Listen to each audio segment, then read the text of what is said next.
Good afternoon. Welcome back to another edition of the B&H Virtual Event Space. You are tuned into pro tips on sharing your best photos and videos with the photo managers. And in case you are not aware, this is part of our series. Every Tuesday in May, we are joined by the photo managers, part of our photo organizing series. And it's not possible without that lady right there on the screen, the wonderful Kathy Nelson. Kathy, how's it going? Great. Good to see you again, Derek.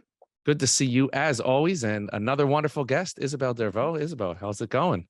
Hi, everyone. Good. Good. Well, thank you, ladies, for joining us. And of course, Kathy, a huge thank you to the photo managers for making this series possible. You're little by little, you're helping get me aligned here. I promise one day it'll happen. But Kathy, I'll kick it over to you and Isabelle. And of course, for all of our viewers out there, a huge welcome to you. Those of us joining on YouTube Live, a welcome to you. And if you guys have not checked out our YouTube channel, it's B&H Event Space on YouTube. That's where we will be archiving all of this wonderful free online content. But ladies, I'll kick it over to you. Take it away. Great. Thanks so much, Derek. Welcome, everybody, again. For those of you who haven't met me yet, my name is Kathy Nelson. I'm the CEO and founder of the Photo Managers, and we are an organization that helps small business entrepreneurs help clients like you, people like you, make sense of all their growing, crazy collection of photos, videos, and everything else. So you're in for a real treat today because Isabelle is a very popular speaker in the Photo Managers. She's spoken up, I think, at almost all of our conferences. She always gets a scale of 1 to 10. She always gets 10s in terms of reviews on how well she helps people really make sense of all the photos they take. So you're in for a real treat because at the end of the day, once we get all those photos organized, it's really a matter of choosing how do we share them, how do we enjoy them, and Isabelle's going to take you through that process today. So I will let Isabelle take it from here. Thank you, Kathy. All right, so I'm going to share my screen. I'm ready. All right. Share.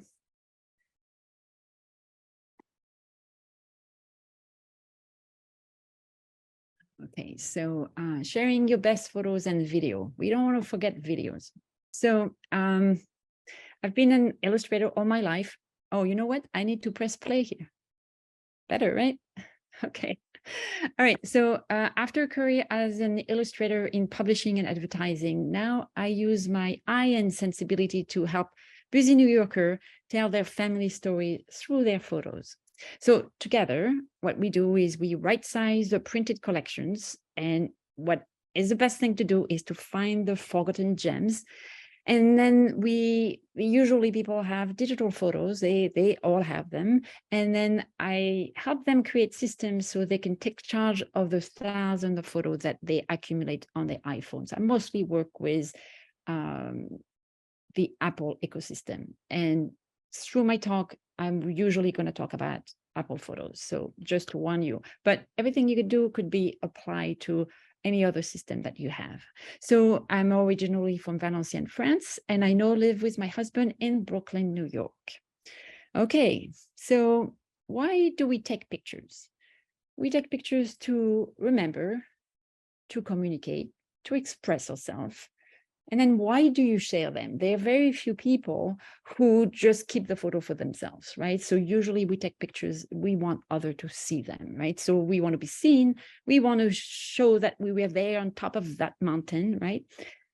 You show that you care, but it's really about love and connections, right? So let's talk first about your family photos, right? So that's really what we're going to talk about today. What to share and with whom, right? So talking to the audience here, try to watch the first part of the series, which is Peter Bennett. He talked about why creating a legacy collection. I recommend everybody to watch actually the 3 presentations that came before me. And then Marcy Brennan, how you would scan the photos, because I'm not going to talk about that at all. And then Alison Friedman, she talked about gathering all the photos and cleaning up and curating. So all the presentation kind of works together. So once you gather everything, then you could share them. So everybody has, or remember, maybe they don't have this physically, but we have heirloom photos of the family we came from. So usually it will be a carte de visite or a few original portraits, usually professionally taken, but usually it's a finite number.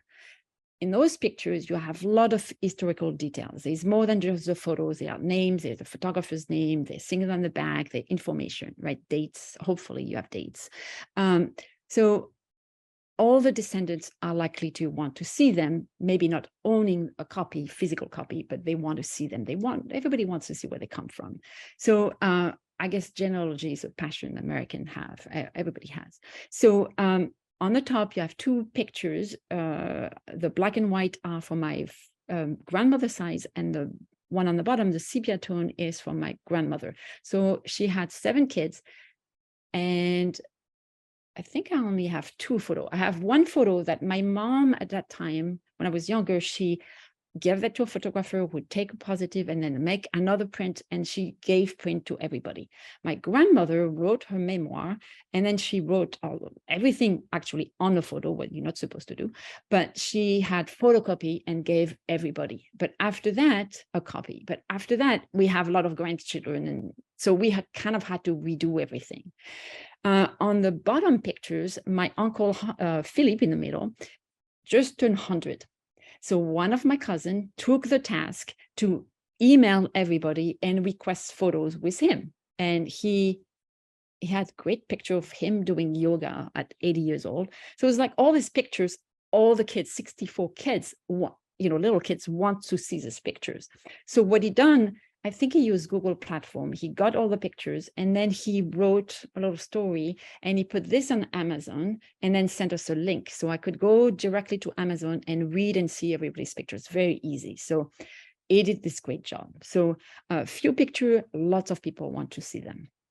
So now let's talk about analog print. Let's see the 60s to the 200s. You have this from your parents. You have taken a lot of print photos, and they kind of mostly will be highlight and travel. Could be different quality. So, those little throw away phones sometime at night, they're not great pictures. But your children, maybe now they're not interested, but later they probably will. So for these, I would say narrow them down so you could keep the interest. Maybe do a photo book, scan, maybe not all of them, but scan the most interesting photos. Okay. Now we're moving to digital photos. So having a photo on a smartphone completely changed the way we share photos, right? So easy now. So remember we had the little wallet pictures on your phone. Now everything is in your pocket, but instead of 5 photos, maybe you have 50,000 photos, right? Because with the cloud, everything could be in one little place. And then mostly is pictures every day. You go to a grocery store, you need to exchange information, we take screenshot. So it's a constant flow of visual information, photo plus non-photos. Okay, for example, do you like that pair of shoes? No, I don't like them. Show me another one. Back and forth, it's back and forth communication. Okay, so we have new habits, and then the important and the trivial get mixed up because the cloud allows to have it. There is no limit to it. Okay. So also we post some stuff on social media. So especially if you want to take a group photo. So, okay, we take the picture, 5, 6, everybody. And then, okay, well, let's take more photo because it's a group. Somebody is going to close their eyes. So we want to protect themselves and we want everybody to look good. So that's normal. So we take all these photos. So the sheer volumes makes it really hard to find what it really matters, right? So if you go to YouTube, you could go to Jim Gaffigan's channel, and he has a post about Disney, and he talks about pictures. So we take pictures of everyday life and do it as if we were capturing history. It is very funny. So as the whole world take 1.72 trillion photos, and that's 2022. And we know this is going to grow. And in 2023, it's forecasted that is going to be 1.81 trillion photos, right? So it slowed down a little bit during COVID, but taking pictures on the phone is addictive. We keep doing it. It's all good because it's life, right? But life is messy. So what happened is we have new problems. So here's what people tell me. I have a 3-year backlog of photo book I need to make. I used to be organized, but now this is too much. I give up, right? So really what I see is we accumulate more than we can handle. So just too many photos makes it really difficult to make quality project, for later. So let's think about the future. So we all have account, we have multiple account, different places. So who is going to inherit your digital photos? Will all your children want to have all of them, right? And if they don't want all of them, which one are you going to share, and how are you going to pass them on to them, right? I doubt that they want all your screenshots. So what to do about it? I see people and they feel so guilty. It's not your fault. It's totally normal because we love life. We take pictures. It's kind of what's happening now, right? But we don't realize that we need the necessary skill to address this overwhelm. It's not intuitive, right? So I think we need to change and take new habits. So the way to do it is really curate and create before we share. So we have a smaller amount of photos that we are taking, that we want to have, then it's easy to share, okay? So you're gonna hear this we have heard this from all the 3 speakers that came in before me. I want to edit, edit, edit. So editing and grouping in sequences is just as important as taking the pictures, right? So Derek, you have an audience of professional photographer, and professional photographer like you do. You spend time, you have a project where you plan the photo, you take the photo, then you download the photo, you ingest them on your computer, then you process the photo, you review them. Maybe you have a system of stars, or I'm not sure how you do it, but this part is really the biggest part. And photographers always complain of it spending hours and hours on the computer, right? The photo is taken, but you need to review everything and then mark the best one. And after that, you could show the one that you want to do, right?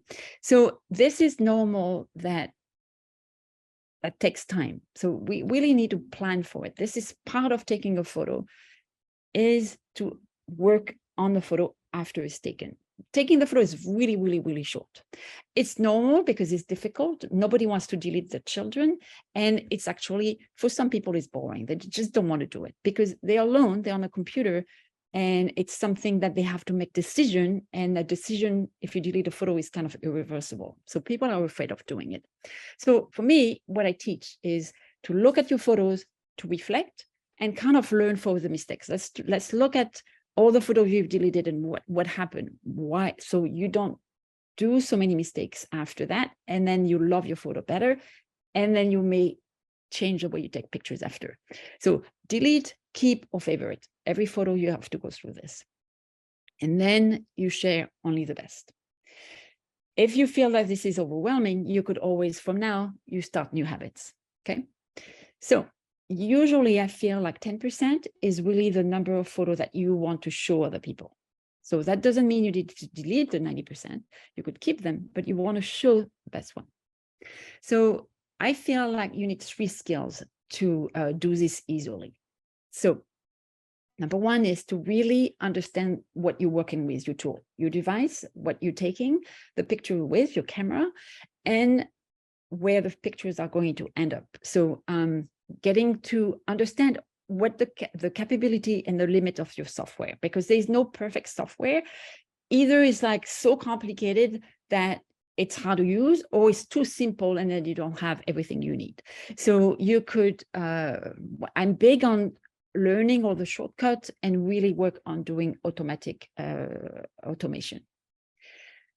The second part, and this is a little bit more subtle, is really training your eye. So really, instead of just looking quickly, really looking at the pictures, just seeing what you have in a deeper way. And then you want to understand how the camera sees differently than your eyes. That's super important, right? And then recognize what make an okay photo, a good photo, and a great photo, right? Usually people have a hard time looking at all the micro difference in a series of similar shots, and that is like really hard. So you kind of want to do this fast, right? And then also you want to really know exactly what to look for.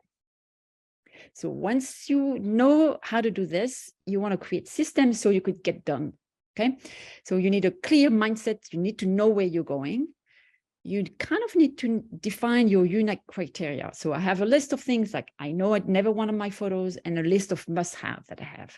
So you establish your personal rating, and then you want to learn, because you train your eyes to really make decisions quickly and confidently.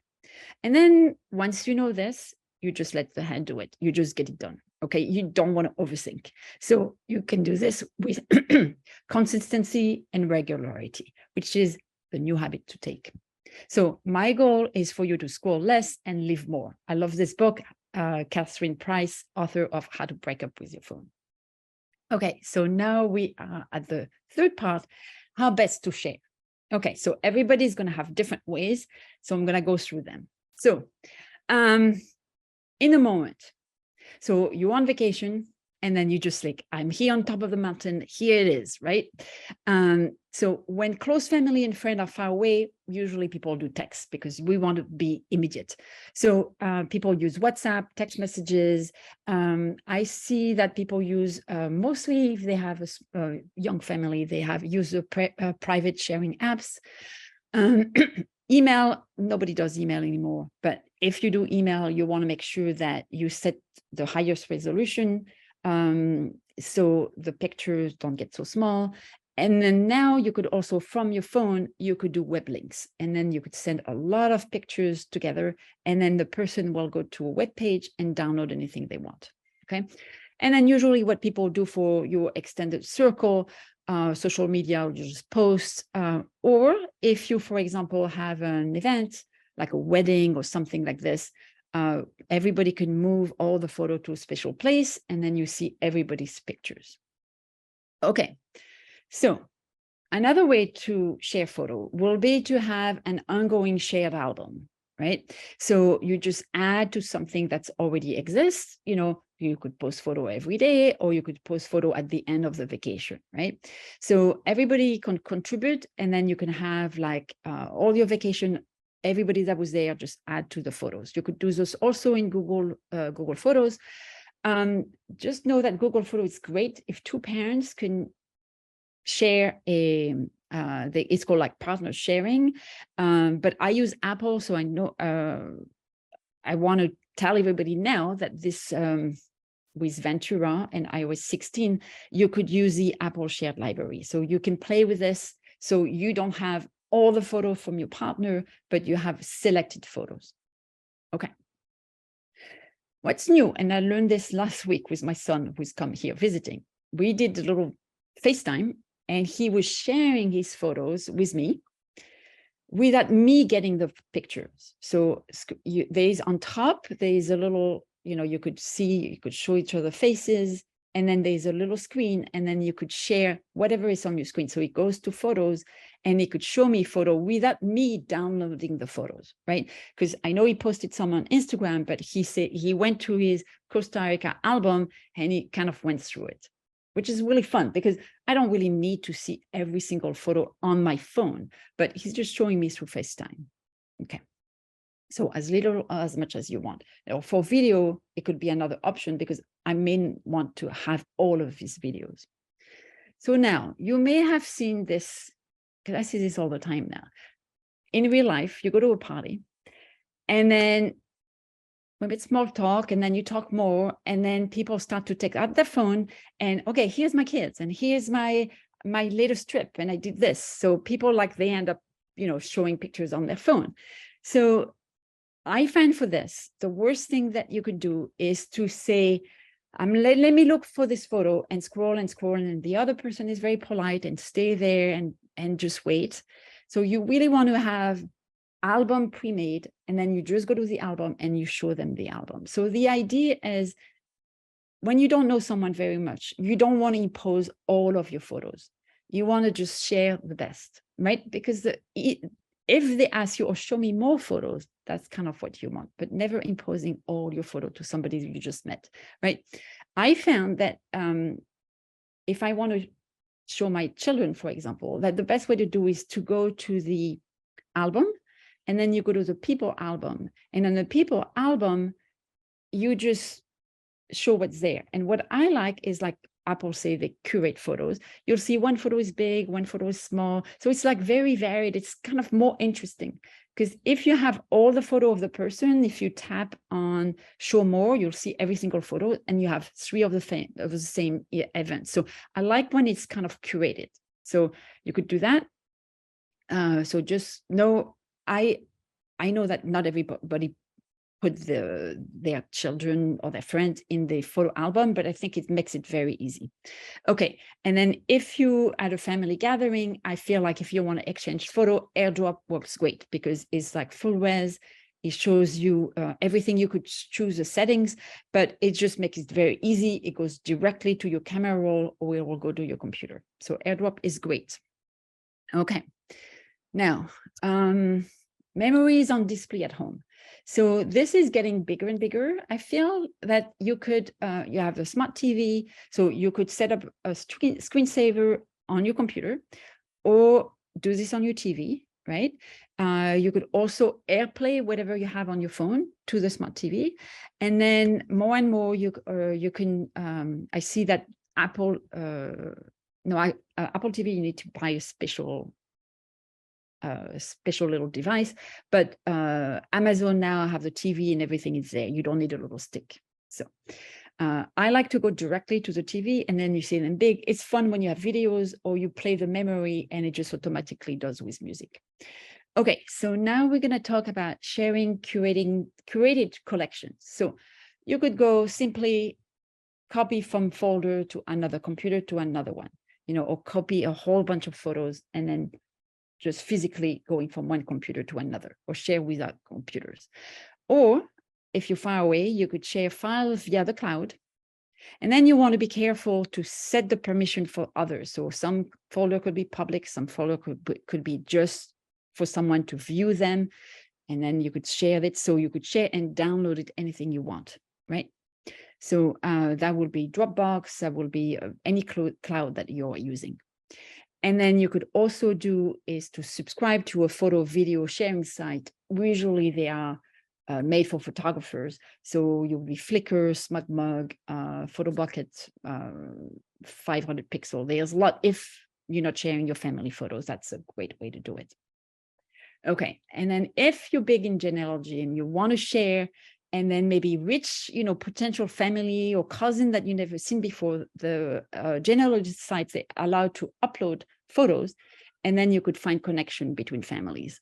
You could also do, for example, if you scan a photo of an old photo album, you could make a flip book, so you could look at that this way. You could also create a family website. So all these sites, you want to make sure that you want to, if you collaborate and you add information about family members, that you want to ensure that if you download the photo, everything will come with the metadata intact. Okay, so that's important. Now, still in your house, you can have frames. I love the regular frames, so you could have one frame and keep changing the photos, right, every year. You can have one out of a kind, an old antique one, for example. So just you make a print and then you know that if there's light, it's going to fade, but you could always replace the print because you have a scan, right? You could hang this as a grid or make like a more creative gallery wall. I'm doing this one now with someone actually. Digital frame, it could be just a standalone and then you just have a certain number of pictures, but now more and more, it could be connected to Wi-Fi and you could link to this app or you could link to all your Amazon photo or all your Google photos. Okay. So now printing. I love the old-fashioned way and people always complain. They'll say, oh, we don't see photo anymore. I can't see. I want to have this in my hand. So I think the quick print project is one that you would do regularly. And then later, you could just make a compilation of all your life, for example. So I'm going to go first. We're going to talk about the quick print projects. So I think this is not going to die, this tradition of sending a greeting card every year with the family. I think so it's easy. You go to a website, you upload the pictures, and then you print your card. You could just put a little message. That's not going to die. But the individual print, usually we don't go to the drugstore, but I think getting into a habit of printing a few photos, and actually it's kind of the best backup, but a few photos per month or per year. So for example, I like the calendar. I like whenever you have a certain number to fill. So you have maybe 15 to 20 photos, you have a certain number, and that forces you to make choices. Because if it's just on your phone, you get lost. So making choice, I realize, is what people have a hard time with, right? And then there are a few companies where you could just have a subscription, and then you will do automatically, it prints like 12 photos, 50 photos a month, for example, as print, or just as a book. And then you just go get a book automatically every month. Okay, that usually would be soft covers. Okay, and then there's a kind of longer, I call them the labor of love, the photo albums. So it could be a yearly book. I mean, most people that work with me, they want to make a photo book every year with the best of every year. It could be a trip of a lifetime. It could be an adoption story or celebration, an anniversary. It could be something that you make with just the printed photos, or it could be something that you just work online and design any way you want. There's a statistic that says that 80%, 70 to 80% of books are started but never finished, right? So the finishing, I think, is the hardest part. So in order to remember, we have to access and interact with the photos rather than just amass them. And I guess this is the way I'm going to end. And this is by Lena Henkel. And now I think we're going to take questions. So I think we have plenty of time for questions, right? But before that, I wanted to leave my contact. So I help people to create, I teach, I coach, and here's my website. So if you are drowning in photo, I can help you. So. Wonderful. Thank you.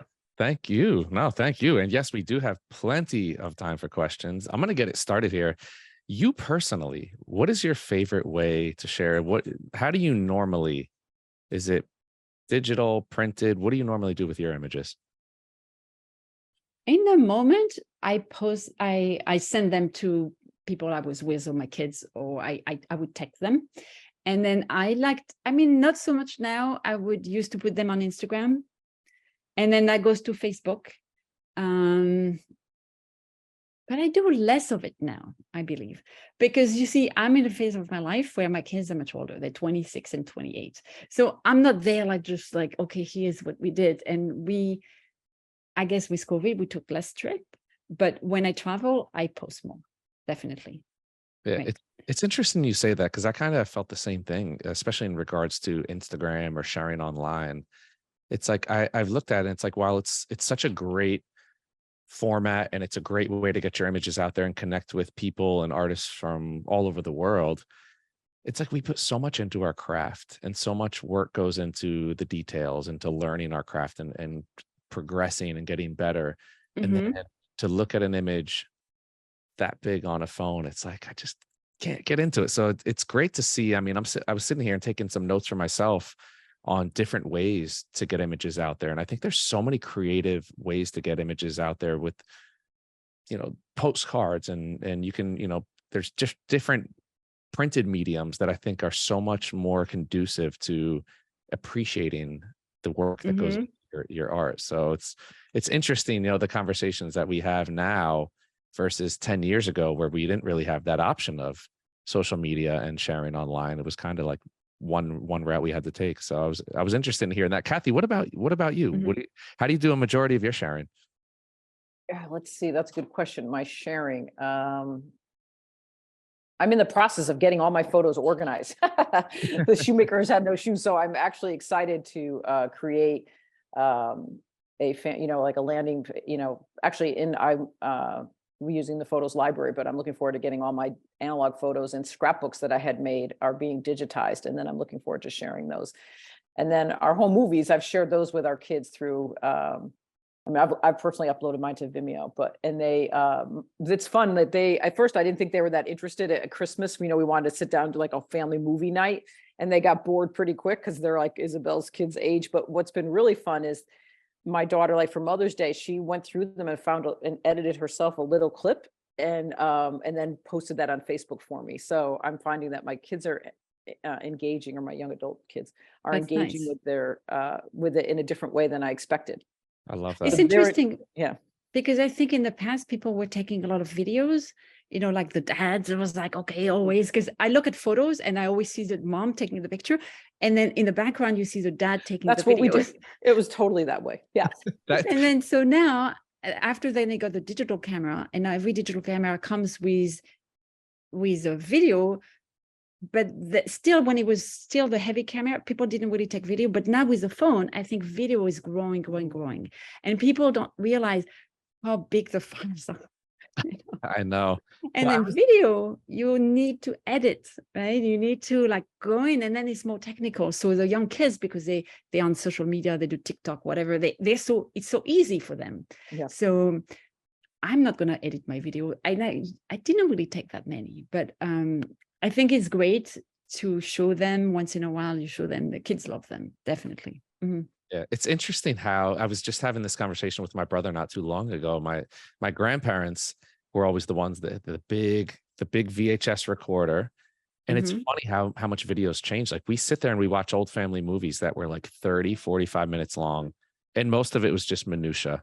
It wasn't anything exciting going on. But the fact that it's old video footage, and back in those days, not everybody had a video camera or had that footage. So now it's like Mhm. I've tried to take a piece of that. And, you know, because we're in the habit of taking 15 to 30-second clips, and sometimes 3 to 5-second clips. It's like your kid does something Mhm. and you just take 7 seconds. So I've gotten in the habit of taking that old mentality from the 80s growing up of like, hey, no, I'm going to take a 5, 6, 7 minute clip, and whatever happens, you know, because sometimes you turn the camera off and then they do the funny thing or the thing that's really memorable. So it's just interesting how, you know, how that's changed over time. My brother actually went out and bought a handy cam, because he's like, the phone, it's just not the same. He's like, it's almost like a piece of having my grandparents there by shooting it with the old camcorder. So we're gonna dive in. We got some questions already pouring in here, and Great. you know, we'd love to hear what ideas you guys have in addition to any questions. If you're a viewer out there and you have an interesting idea or something that you or your family does that for sharing images, we'd love to hear it. Elizabeth joining us here on Zoom asks, do you use a notebook to keep up with what you're doing? Like a notebook to work on the video, or like everyday journal? I'm Actually, guessing I'm not sure what she's keeping asking. tabs. Yeah, Elizabeth, if you could kind of give us a little more detail in the direction you were going with that. I mean, this is interesting because I was just looking at before. There are some apps where you journal and then you put pictures. And then I think when this is geared to people, kids, very young kids, because, okay, put all the milestones. They used to be the old baby book, and people love that. Yeah, that's one thing. I mean, we've talked about key tagging images, but I look back, and the one thing I did love about the old 4x6s is my mother had everything written on the back. So it's like you had the image, you didn't have to Right. worry about key tag. And my mother was the original, the OG analog key tagger. Everything was who was in the picture, what was the date, you know. That's great. I mean, I Yes, tell that's people you have a picture, you need the name, the date, and keep that all together.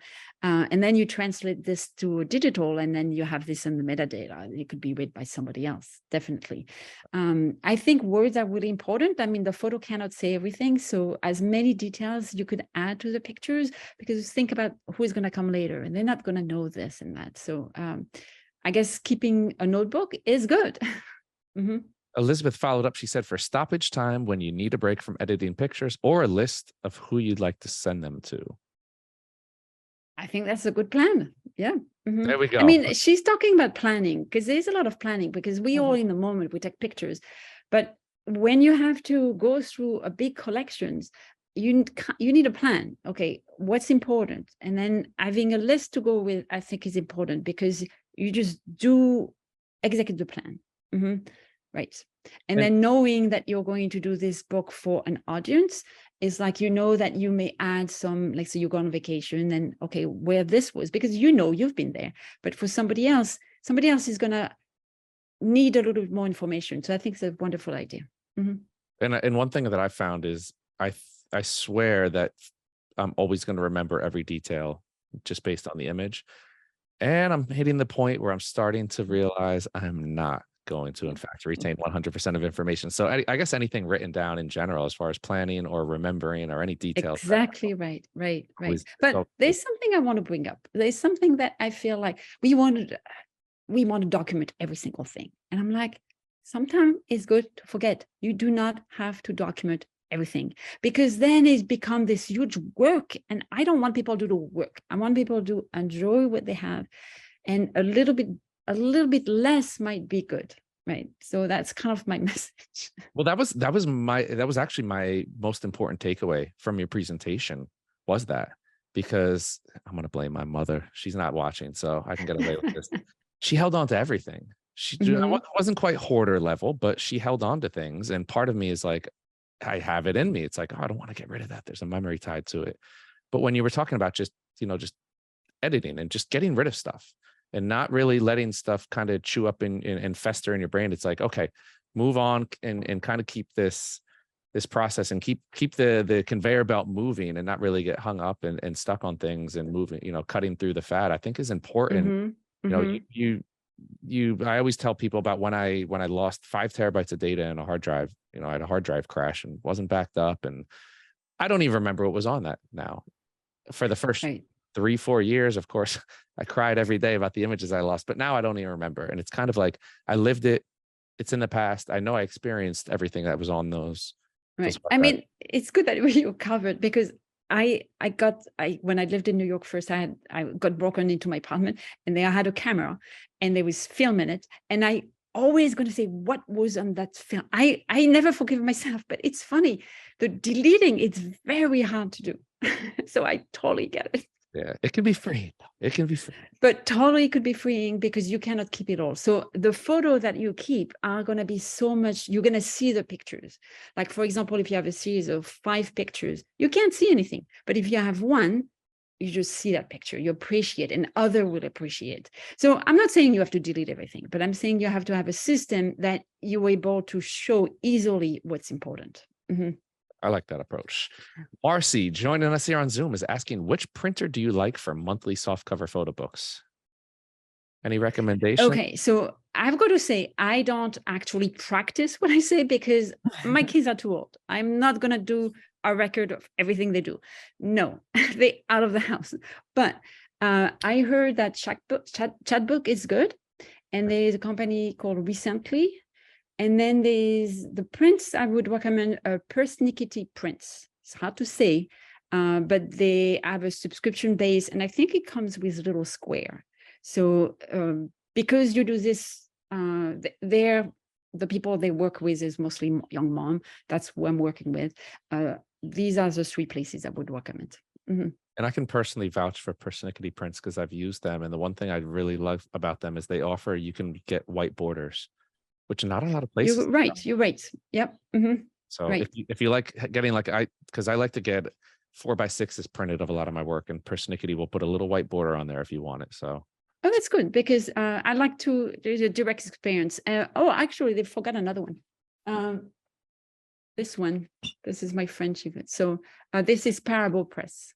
Interesting. But I mean, what I feel like, try different companies, see what you like, try to see how many, just think in your own mind, how many photo do I need a month? How many photo do I need a year?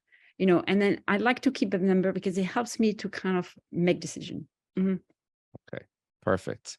Victor joining us on Vimeo. I made a proprietary video stills book for my wife's 70th birthday from a website, The Motion Book. It was a lot of work on my part, but it came out great as a 70th birthday surprise party for my wife.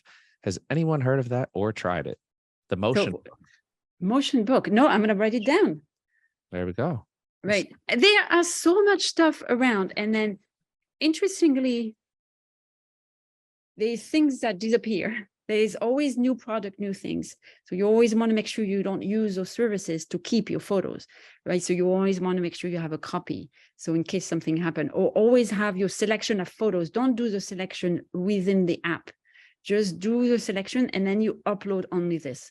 So the mistake I see is really people who design at the same time that they choose. That is the worst thing that you could do because you're never going to finish the book. So you select your pictures and you upload them and then you do your project. So it's like two different things. Like your mind can only do things at once. So you never design at the same time that you pick a photo. So I'm going to look at motion book, and congratulations if you do some 70 years. That's beautiful. That's great. Love it. Wonderful. Now I'm going to throw Jennifer's question out to both of you, because we always run into this from time to time. You need a gift for somebody. You think a custom photo gift will be good, but you don't know what to put a photo on. So for photo gifts, have you guys found, have you done them? Have you found anything? That I always like a t-shirt, but t-shirt is good, but that would fade after a few washes. Okay, people like mugs. People like, I mean, I think a frame, like a 3D thing is always great. There is so much choice. I was going to talk about it, and then I took that slide out because I'm like, there's just so much out. So I would say do something that reflects your taste, right? You can print on metal, on paper, of course, on bamboo, on so many choices. And I feel like that's where it's hard, because you're going to make the decision, which company and which this and what is the best. I think you have to try, and you'll make mistakes, but try something and see how it goes. But I think little photo books are always great. People love them. I like one thought I like is for little kids, like if as a gift to a child, like a blanket. You can print photos on a blanket, and you could, especially if you have kids that are far away, this, you're wrapped in my love or something like that. And another book that I've always loved doing, I did it for my niece, and I did it for my kids, is an ABC photo book, where you can, if you're, for toddlers, like A is for Aunt Jennifer, B is for, your first bath or whatever, C is for your cousins and pictures of the cousins and things like that. It's kind of a fun theme book to make as a gift. It might take a while to make, because you could never find Z. Oh, I did. There's Z always is for the letters zebra. that you cannot. Z is for. You're gonna get the zoo pictures, yes, but the one, it's there wasn't tricky. a person for the Z. Right, but just allow enough time. I mean, if you have one object, one photo, it's easy. So yeah. I would say start with something that is just easy to make, and then you see how it looks, and then make 5 of them. Okay, and we're gonna put your expertise to the test here. Sydney has a situation here, I guess we could say. I'm struggling to organize, collate my pictures sent daily of my grandchildren, which now total over 20,000. While I love being able to see their activities on a daily basis, the volume of pictures makes it tough to organize and collate into a manageable size. I use Apple Photos for the pictures of my grandchildren and Lightroom Classic for my photography, hobby, travel, family pictures. I think Lightroom might be better to use to organize and collate the grandchildren pictures. Your thoughts? Any other suggestions for next steps to organize and collate the grandchildren pictures? I think she knows what to do. I think she has a right, so either one will be fine. If she's good at Lightroom, I think the most important is to have fun with it. So if she loves Lightroom, go to Lightroom. If Apple Photo is easier for her, stay with Apple Photos, right? I would say she has 20,000. And I don't know how old are the children, but I would say maybe for every year. I mean, there are so many ways to do it, but what she could do 1 year, everybody there, or she could do one kid at a time. But I would try to make it easy and find as many pictures as she wants per year. Or she could say, I want 50 pictures per month, and then she'll go like this. And then if she wants to do by theme after that and make a project, she could do this, but actually reducing the number. And then she just take 10%, 2,000 pictures. That's good to show as a slideshow. And then she could take 200 of that, and then she make a book, right? So when you think of this, you have your plan, your plan is there. Mm-hmm. Wow, that was easy. So I like to make it easy. That was easy. Wow. I'm just going to multiply that by 4 for the 90,000+ images I have in my camera roll. I'm going to use that. You have 90,000? Oh. But to me, it's all good, right? It's just like, let's just take that and work a plan, right? Mm-hmm. Definitely. I think that's the key right there, is having a plan. And I think you make it sound so much less daunting. You like cutting that down. It's like, yeah, you know what? 200 pictures is a lot of pictures. It doesn't be, when you look at it, One thing Isabelle does a great job. Of course, she teaches. I think it's like how to take better pictures in general, right? With your iPhone too. Also, how to think about the photos you're taking, so that you're taking less photos because you're taking better photos, but not from a profession, right? From a consumer. Yes, because you learn so much when you look at your picture and you're forced to do it, and then you say, oh, there's something in the background. Oh, I didn't see it, right? Because there's always somebody in the background that you do not want, right? So learning how to do this is you're going to make a better picture later, right? You're going to think ahead. So I always think like thinking ahead, taking the pictures, and then reviewing the picture is, you don't want to miss that. You do not want to just take the picture, right? And then you could also see, what do I like? Looking at, I like the kids in nature, for example, or there's a certain type of pictures that are really good and always work. And I know that now we take pictures at any time of the day, for example, and it's too dark. Well, I know that maybe I won't take picture when it's too dark. I'm just going to take pictures, maybe not at the playground, because the playground is too confusing, too complicated, but I will take it, in my garden. So knowing where the best picture, looking at your picture, you look at your picture, what worked, and then you're just going to reproduce the same kind of pictures, right? So it kind of goes hand in hand. So the overwhelmed things is when you don't know what to do with your pictures, when you don't really know where to go.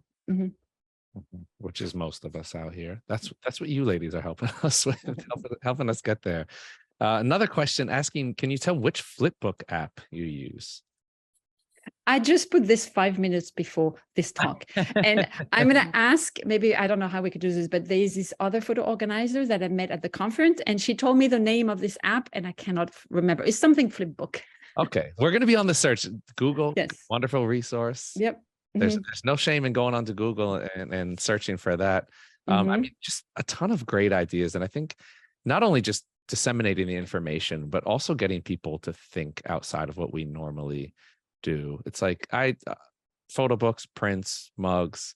I don't really stray beyond that. So I think this kind of gives me more ideas for little things to make your art stand out. I mean, this is our art. And even with like family images, and when we talk about the more, I guess we could say, boring side of archival and just taking family photos, it makes it fun again. It's like the advice you gave Sydney, make it fun. If we're having fun with our images, then it's obviously going to make the boring, insurmountable task of organizing them a lot more. I don't know the word I'm looking for.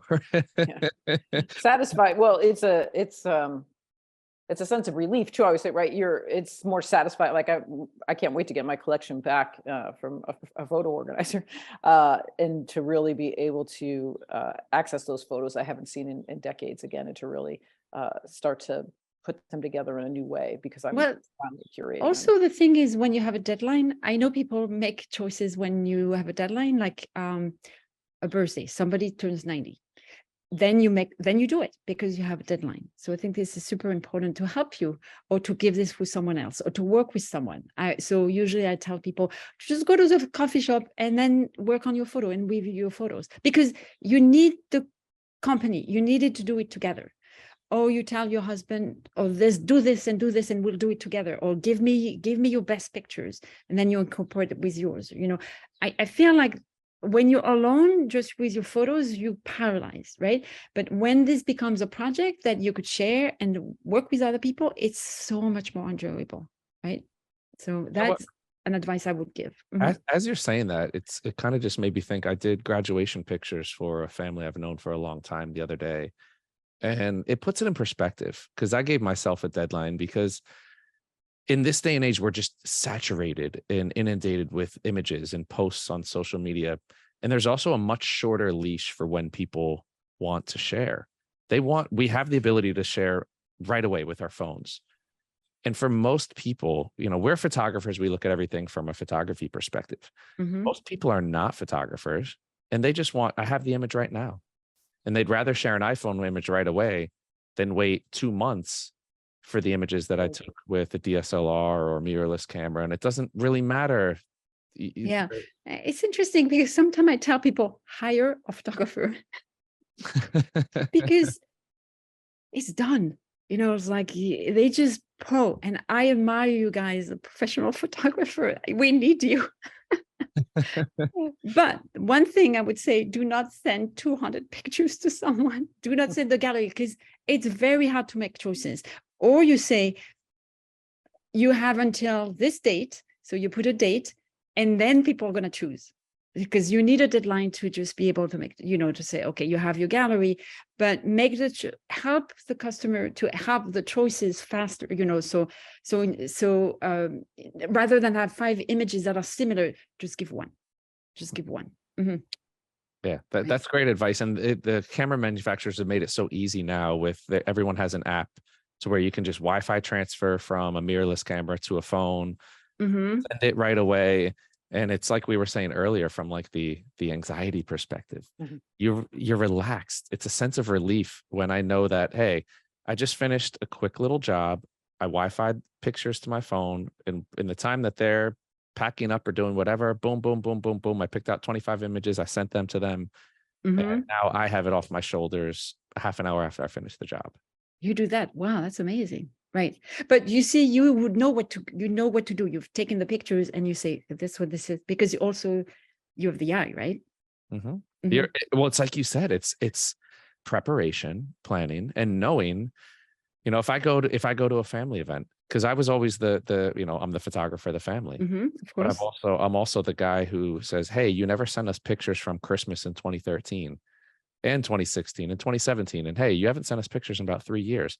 So I've moved to a system where, hey, photographers, we say, oh, shoot everything in RAW. No, I shoot in JPEG when I'm going to a family event. And again, preparation, planning. I know that my family's going to want the pictures right away. They don't care if they're edited. They're not looking at, oh, hey, there's a hot spot on my forehead. No, they just want the image. Shoot in the easiest format that's easiest to kick it right to my phone. Everybody's there. Everybody has an iPhone. Everybody can get airdropped. And now I don't have to worry about my family members asking about the last 20 family events. I think that you've got a system. That's great. Yep. Oh, I didn't realize I did, but as I'm listening to you talk, it's like the gears start turning. I think if I just watch these workshops all day long, I might get my act together. But the problem is once we shut the camera, you could just hire a pro and they'll take care of it for you.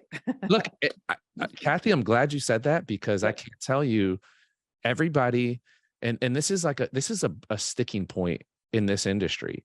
We don't want to give up control. We don't want to, I don't want to spend money on this.